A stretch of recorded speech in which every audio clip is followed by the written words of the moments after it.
Uh, Feature Friday. I love the opportunity to get to introduce you to some really great people in the industry. Today's guest is one of my faves that I get to talk to weekly in coaching.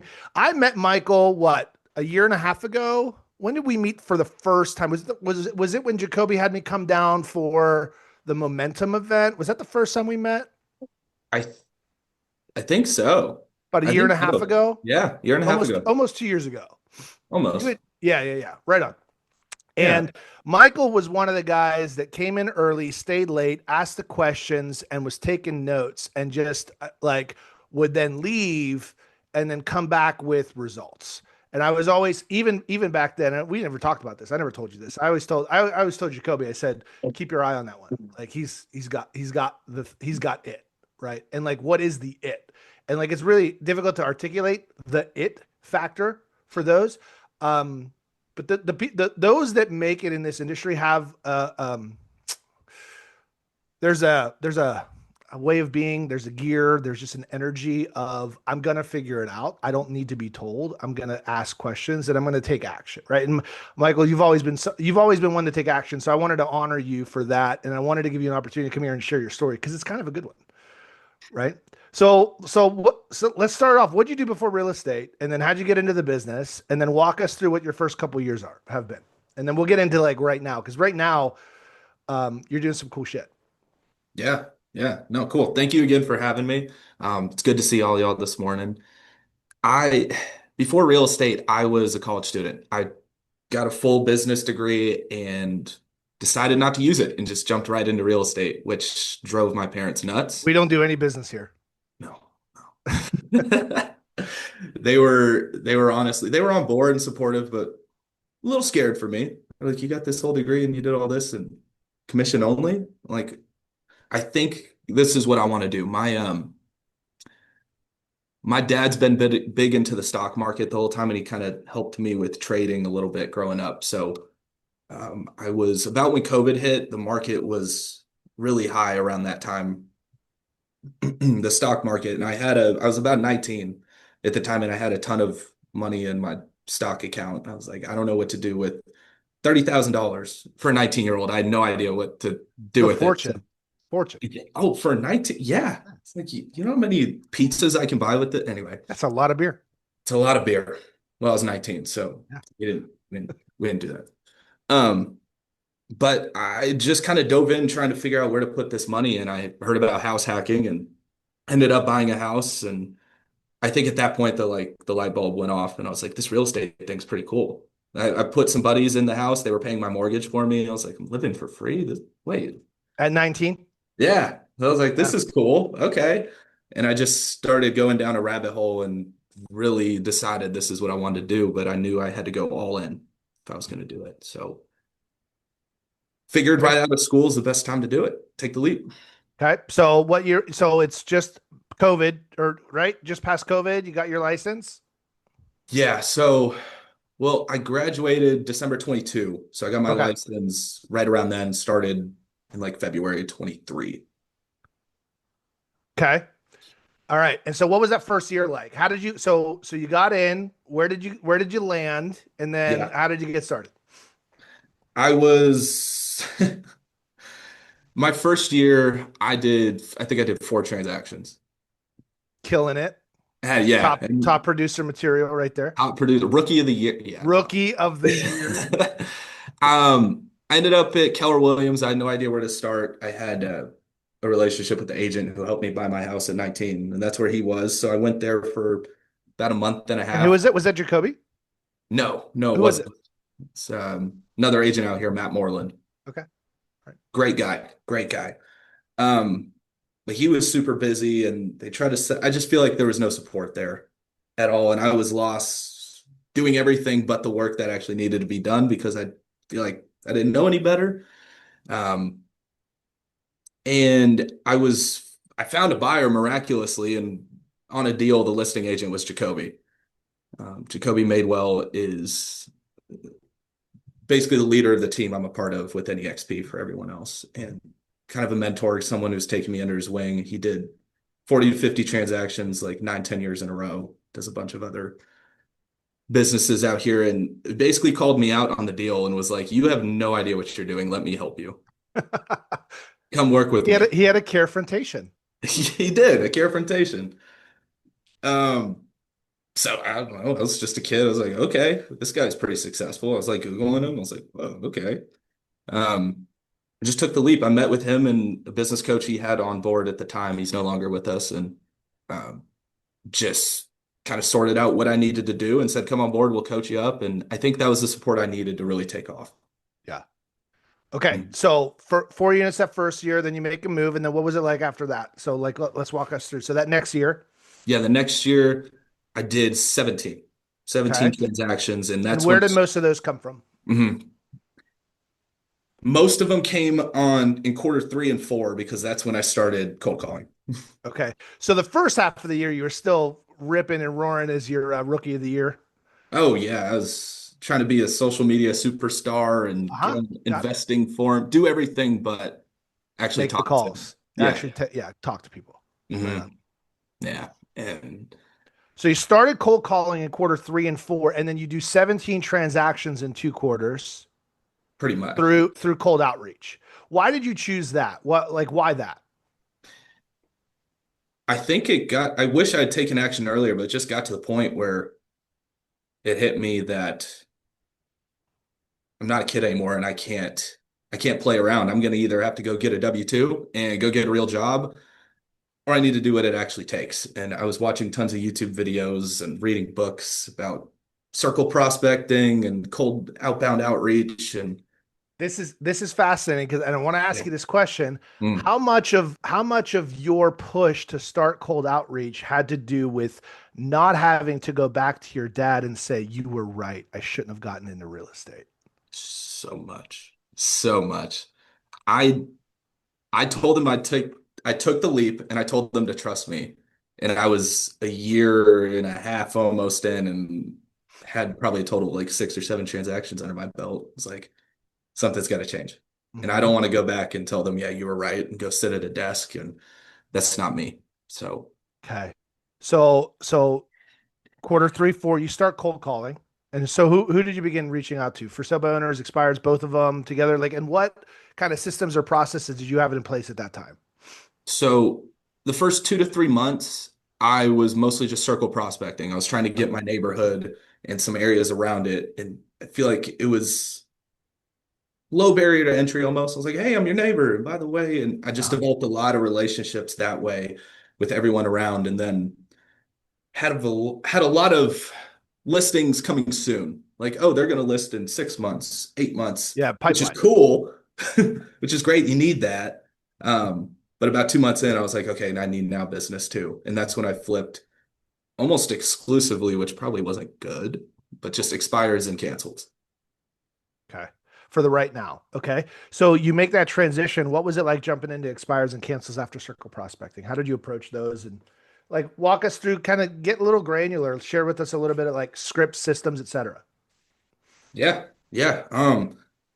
It was a big change. I sucked at first. It was really bad because circle prospecting, it's more just like, hey, I'm just calling, what's going on? Did you see this down the street? I'm just trying to be a friend. And expireds, you have to be more directed to the point, I feel like, because they're getting tons of calls all the time. Um, so I learned very quickly not to waste their time and try to be buddy buddy. They're like, you're the eighth agent that's called me. What do you want? So And so how do you respond to that now? it's a good question. It depends on the person and what they're saying, but I really like to come in and acknowledge their pain. Like, hey, I'm sorry. I know you're getting bombarded with calls, and I'm probably like the 10th person that's called you, but I saw this house for sale and I saw these other ones over here have sold. I really like to pull other data before if I have time and say, like, look, there is other homes selling. Yours didn't. Did your last agent, I always try to say that, did your last agent give any feedback on why it didn't sell or what's going on? Did they tell you what was going on? Did they build you a marketing plan? Like just try to hit the pain points. And 99% of the time they're like, no, I didn't hear anything. Marketing plan. I don't know. They put it on Zillow. And that's when I can kind of go into value add. Okay. So your first year, 4 units, second year, 17, and now we're into so where are we at now? Right now we're at 28 with 5 pending, about to be 20 active So listings. what was your goal at the beginning of the year? Um, my goal at the beginning of the year was about 8 million in volume. Okay. And how many units? 2020. Okay. And Yeah. when did we begin having a conversation? When you and I talked and um man, that was back when we started. So what, April, March? About 4 months ago, Four February. months ago? Yeah. Yeah. Um, We just started our second 90 days. yes. Yeah. So about 4 months ago. Um, you told me I was Do you remember our first conversation? And when we went through what you've got going on currently versus what your goals were, what did I tell? Do you remember what I told you?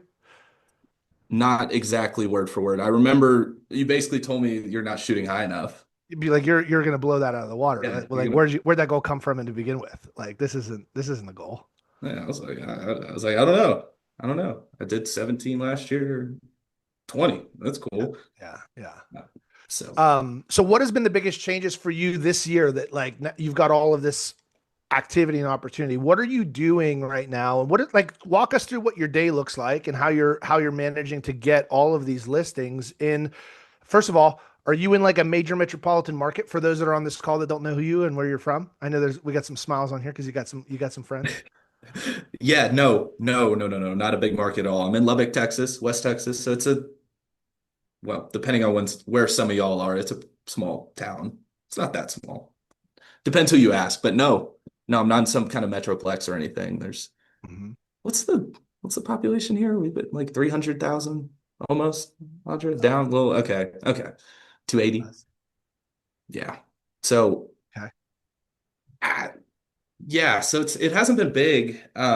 It's not a big market. I came and grew up in Dallas, so I thought Lubbock was going to be really hard too, but it's not. Nobody's having the conversations, and I think the biggest change that's helped me explode this year was, well, it's really simple. I think it's mindset shift, and it's also just time blocking.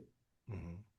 I would say I'm going to cold call for 3 hours or make this many dials in the morning, but then people would start calling or blowing me up and there's fires to put out. I think the biggest thing I did was, even though it hurts sometimes, is you put that on the back burner. It's not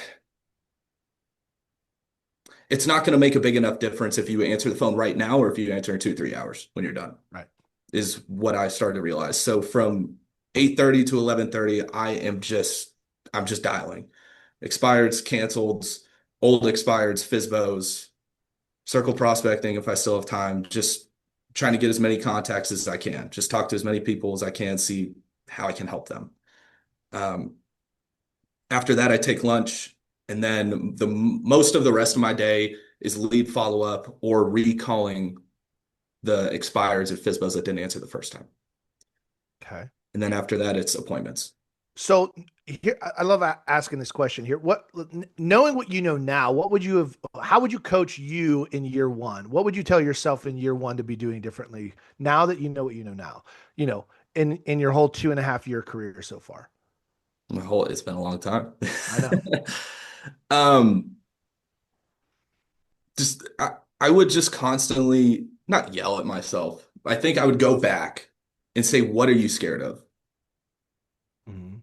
Would you rather be broke or be told no? I think that was a huge thing for me at the beginning. I wasn't making the calls. I was doing everything else because it felt better. It was easier. If I would have started calling right away, if I knew what it took right away, I mean, I don't, who knows where I'd be right now? Because really, I just started like hammering the phones. It was towards the end of July, so it hasn't even been a year. Okay. Um, that'd be the biggest thing. And then mindset too. Okay. So you figured out Mm, the lead generation activities and you figured out how to get listings. yeah. And then what are we working on right now? Selling the listings. Selling Yeah. the You want to share a little bit about our conversation last week and what some of your results were from that conversation that we talked about Yeah. yesterday? Yeah, it was a good one. I've gotten to the point where these listings are stacking up, which is awesome, but it doesn't having listings doesn't make you money, Mhm. is what Matt you kept telling me. I was like, that's a good point. It's cool to say I have these many listings, but it's not. They're hiring you to sell their home. So, um, the biggest thing is to be able to have the hard conversations. That's also what they're hiring you for too. Mhm. I think the biggest goal you gave me, which changed a lot. I'm about to have 4 price reductions and I'm working on, no, I got 5. I got another one yesterday after our call. Good So job. there's 2 more I'm working on, but the new goal we're setting is when you're talking to sellers, don't leave the appointment unless there's some kind of objection to the price you give them. It should make your stomach turn just a little bit, especially in the market we're in, or I'm in out here. I assume it's all the same for you guys. Um, there's a lot of inventory sitting on the market. There's a lot of competition, and if we want to stand out, we need to be priced aggressively. Now, not everyone has that exact motivation, but being able to have that hard conversation and just tell them this is what it's going to take, I'm already seeing results within a week. So, What were those so results? I had about 7 overpriced listings, and I got 5 price reductions. Now, yeah, now 5 within a week just from having conversations I've been avoiding. And now I think it's about to be 3 of them are under contract. This is all within 7 days. Unlocking the ATM is If what we're only I saying. would have known. Yeah. Yeah. Every listing you have is an ATM machine. The thing Mhm. is that you don't know the PIN code, and the market gives you the PIN code, but you got to get it priced right for them to put in the PIN code and for it to Yeah. start throwing cash. Yeah. Right. The price reduction conversation. So last week, yeah, we focused on, okay, like how do we get in there, be the fiduciary, talk about what's going on in the market, find out what people really need and desire, and then leave and give them the authority to, make the correction now or chase the market later. What do you want to do? And you unlocked over $14,000 in a conversation. Yeah. Super exciting. Super, super exciting. I want to open up, give you guys an opportunity to ask Michael any questions that you have. I think his story is awesome. But like, what do you guys want to know? What do you guys want to hear? Like, like put him through the gauntlet. Hey, Michael, good stuff this morning, man. Hey, I'm curious on the expireds and cancels. Where are you getting that info from? Are you using RedX or something comparable? What system are you have in place for that?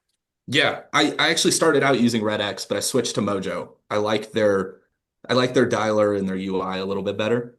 Mojo sells has been great for me. Most of their data is correct. Sometimes I'll have to double check it, but it's been pretty accurate.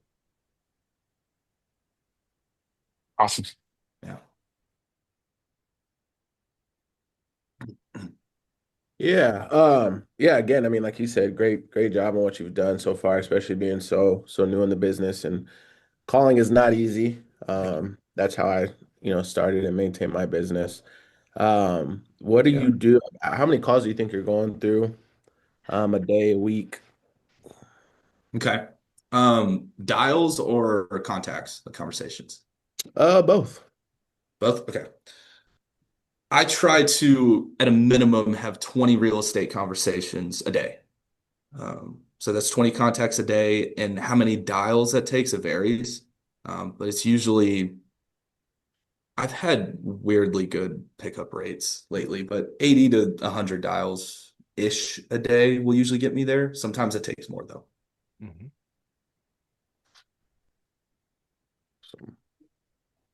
Awesome. Who else has questions? Oh, hey, Hoffit. I didn't see you come in. Hey, Fred.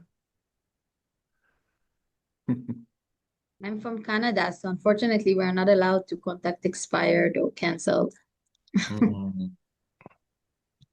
How do you guys manage that then? Like, what is a Yeah. way that is there? Do you guys do a workaround in any kind of way, or is it just like very illegal? I never did cold calls in my life, to be Okay, honest. so you just do it's like sphere and advertising based for you. Yes, for my community because I'm an immigrant, so it's I have my community. Yeah, 70% of my job is from there, so I do events, yeah. volunteer. everything that's surround this. And I got referrals. Yeah. Yeah. Awesome. Awesome. Awesome. Anyone else? Questions for Michael? Hey, Michael, one more thing. Hey, if there's one thing, if you could go back to first day as an agent, if there's one thing that you could tell yourself, A, what would it be? And two, what do you think is your greatest strength right now as an agent? Great questions. Um, if I could go back to me, a first day agent, oh my gosh, I would say I wouldn't even get super tactical. Pick a few lead generation levers and go all in. I think at the very beginning when I wasn't doing anything, I had shiny object syndrome that everyone talks about. I was trying to do like 10 things. I think going all in, if you go all in on any lead generation strategy, I think it's bound to work. Hmm. That's probably what I would tell myself. My greatest strength as an agent right now, I think,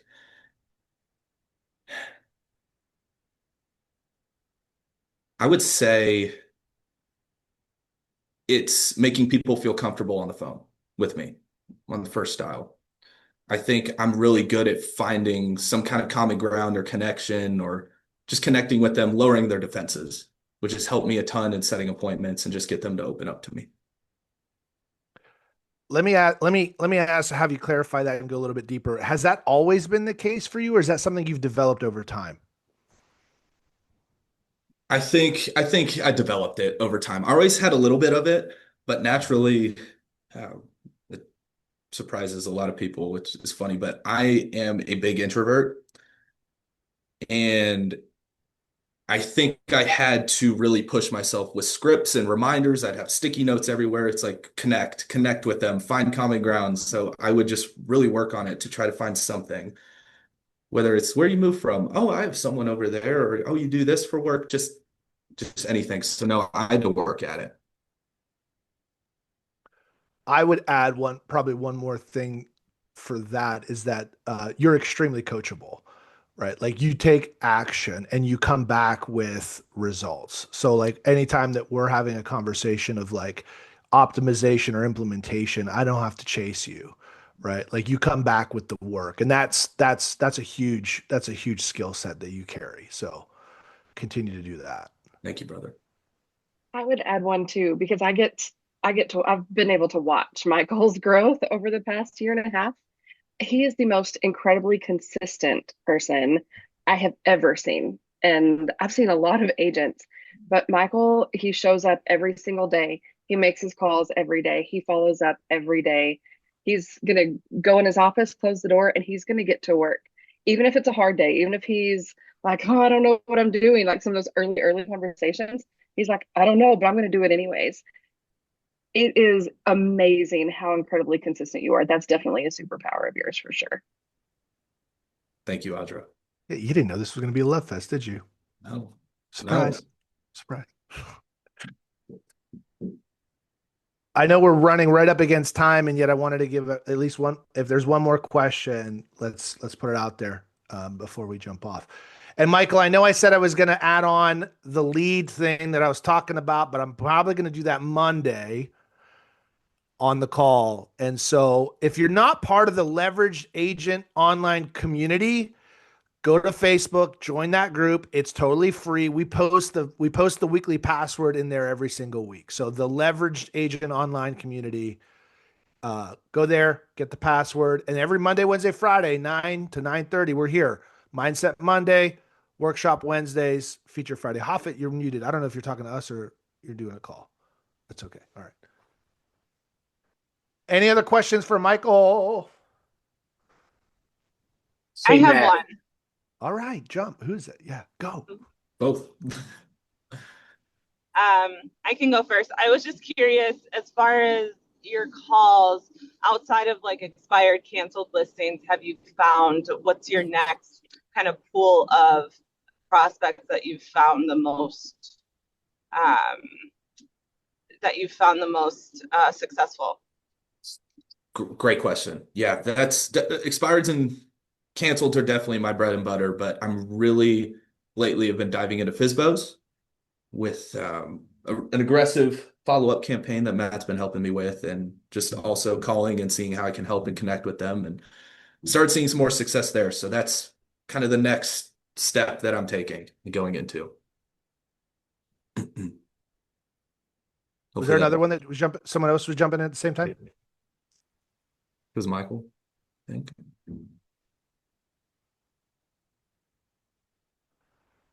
All right. If you have more questions or you want to reach out to Michael, Michael, what's the best way for somebody to get to you and connect with you? Yeah, seriously, y'all can reach out anytime. I would say, let's give you my direct number. Honestly, if y'all want to text me, it's 214-709-3095. And you can follow me on TikTok or Instagram. It's just Michael Norworthy. Thank you, Audra. Um, Michael Norworthy, you'll find me on there if you Do I want keep throwing a D in there for no reason? You Bro, do. I'm sorry. You Dang do. it. It's okay. It's I'm gonna fix that. I'm like, why aren't you saying your name right, bro? Norworthy. No, you're good, but you get it right sometimes. I don't know. Golly. Well, I thought I got it wrong and I changed it, but I had it right the first. Never mind. Yeah, you're good, man. I still have opportunities. 100%. But yeah, y'all reach out anytime if you need anything at all, scripts or systems. I'm happy to help. So Awesome. Well, hey, listen, thank you so much for jumping on. I had to ask him for like in the last 3 weeks because we're right in the middle of lead gen time. I'm like, hey, Michael, are you free 9 o'clock? He goes, no, I'm lead genning. I'm like, all right, well, how about in like 2 or 3 weeks? Can I book you for this call? And he's like, yeah, I'm going to have to move my lead gen around. I was like, I get it. You want to tell your story though, bro? I did it for you, Matt. So no, listen, I'm just letting I you know. know. I've been trying to get Michael on the call for 3 weeks, and he's like, Yeah. he puts up the boundaries. He's for real. So there you go. All right, guys, listen, thank you for coming out. Thanks for jumping on the call. If you got questions for Michael, reach out to Michael. If there's anything that we can help you out with, you know where to find us. We'll see you Monday, Wednesday, Friday, same time, same channel. Have a killer week. Go be awesome or go get a job. Don't get a job. Just go be awesome. All right. Later, guys. Bye, y'all.